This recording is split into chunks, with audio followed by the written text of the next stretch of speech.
જિલ્લાની સૌથી જૂની અને પ્રથમ સાયન્સ શાળા એવી શ્રી શારદા મંદિર હાઈસ્કૂલ દિલ્હી ખાતે અમૃત મહોત્સવ યોજાયો હતો. શાળાના ભૂતપૂર્વ વિદ્યાર્થી સ્નેહ મિલન સમારોહમાં મોટી સંખ્યા પૂર્વ વિદ્યાર્થીઓ અને શિક્ષકો હાજર રહ્યા હતા.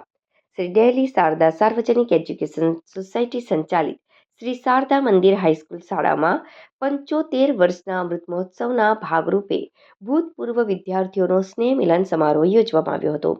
શાળાના ટ્રસ્ટી મંડળ અને આચાર્ય પારુલબેન રાજકેન્દ્ર સિંહ મહિડા દ્વારા આયોજિત આ કાર્યક્રમમાં મોટી સંખ્યામાં 75 વર્ષમાં શિક્ષણ મેળવનાર શાળાના ભૂતપૂર્વ વિદ્યાર્થીઓ ઉપસ્થિત રહ્યા હતા, જેમાં શાળાના 92 વર્ષીય શિક્ષક કેસરી ભાવસિંહ સાનૈણિયા વિશેષ ઉપસ્થિત રહ્યા હતા.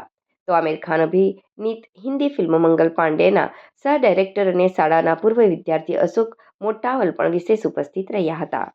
નમસ્કાર, હું દિગ્વિજય બોરસિયા, મંત્રી શ્રી શારદા સાર્વજનિક એજ્યુકેશન સોસાયટી.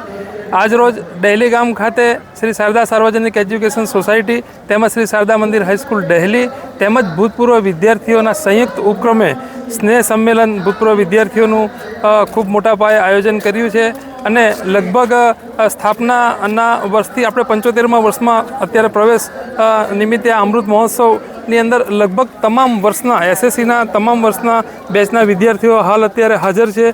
જે ભૂતપૂર્વ વિદ્યાર્થીઓએ ખૂબ જ મોટા પ્રમાણમાં દાન પણ આપ્યું છે અને હું આ સોશિયલ મીડિયાના માધ્યમથી બીજા જે રહી ગયેલા બીજા જે ભૂતપૂર્વ વિદ્યાર્થીઓ છે જે વિદેશમાં વસે છે એમને પણ એક નમ્ર અપીલ કરું છું કે આપણી આ સંસ્થા આપણે 75 વર્ષ તો થવા જઈ રહ્યા છે, પણ આગામી આપણે આ સંસ્થા ચલાવવા માટે પણ આપના ઉદાર હાથે દાનની હું અપેક્ષા રાખું છું. આ શાળામાં અત્યારે હાલ લગભગ 850 જેટલા છોકરાઓ ભણી રહ્યા છે અને આ સંસ્થાનો લાભ લગભગ આજુબાજુના ગામ 6 થી 7 ગામ અને તેમજ દૂર અંતરિયાળ ગામોના જે વિદ્યાર્થીઓ હોય છે એના માટે રહીને બધા ઘણા વિદ્યાર્થીઓ આ સંસ્થાનો હાલ પણ લાભ લઈ રહ્યા છે. તો આપ સૌને એક નમ્ર આપના સહકાર ઉદાર હાથે આપો. જય શારદા.